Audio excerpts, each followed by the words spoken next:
Hello, my name is Dr. Ridwan Fontaine. I teach Islamic management at IIUM, and today we are continuing to look at Surah Al Imran, but we're trying to tie it to the lessons from Surah Al-Fatiha and Surah Al-Baqarah. So I just want to quickly recap my methodology. I'm not interested in simply talking in front of a camera. What I've actually been doing for the last few years is having lots and lots of conversations with IIUM students and listening to their comments and all of that. And one of the things that they have told me many times is that they actually just follow the crowd. So many times when we are having group discussions, there's situations where they know that they're doing something that they shouldn't be doing, but because of social pressure, they end up doing those things which they shouldn't be doing. And this is actually the problem that I want to highlight.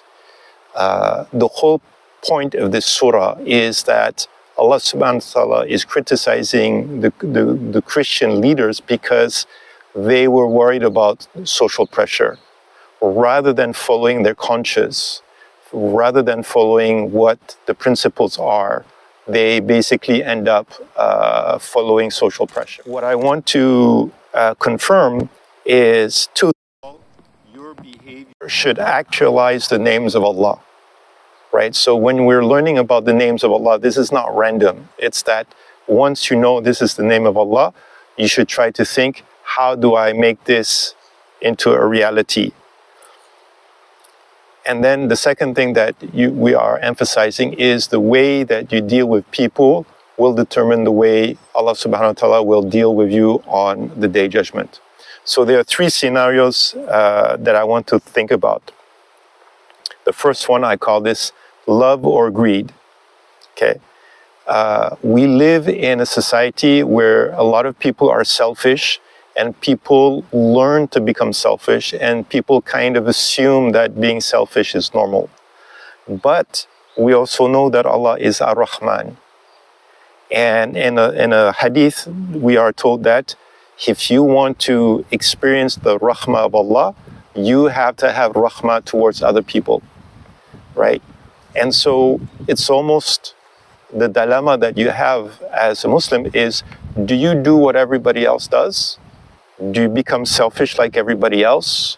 Or do you have rahmah towards other people, hoping that in that way you are going to get the rahmah of Allah? So you have to train yourself to ignore what other people are doing in the society and literally think about what is Allah subhanahu wa ta'ala telling you in the Quran, and then act appropriately. And very often people will say, oh, but if you do this, people will take advantage of you, and this, whatever. People will say a lot of things. The reality is, what does Allah subhanahu wa ta'ala say in the Quran and in the Sunnah? And then based on that, how are you going to behave? The second example that I want to talk about is justice or greed, right? In this surah in particular, Allah subhanahu wa ta'ala emphasizes justice. And it's very easy to be just with people who are in higher position than you, who are strong. And it's very easy to be unjust to people who are weak and who are in a lower position in society. And the reason why you would be unjust is always you can get something out of it. Okay. In UIA, the most common problem is free riders, right? Free riders in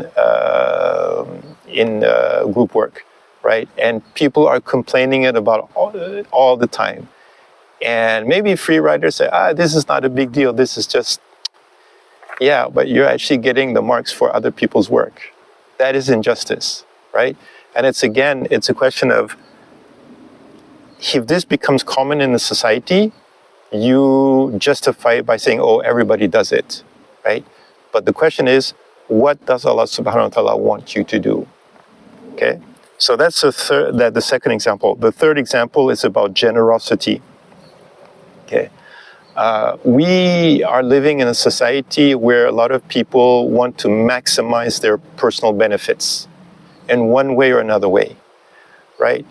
But the point is, when you are generous with other people, Allah subhanahu wa ta'ala will be generous with you, right? In this world and in the next world. And there's a long hadith, hadith number 36, which you can find on the playlist about the Sunnah, where this is discussed in more detail. And the question is always, many people in the society are not generous.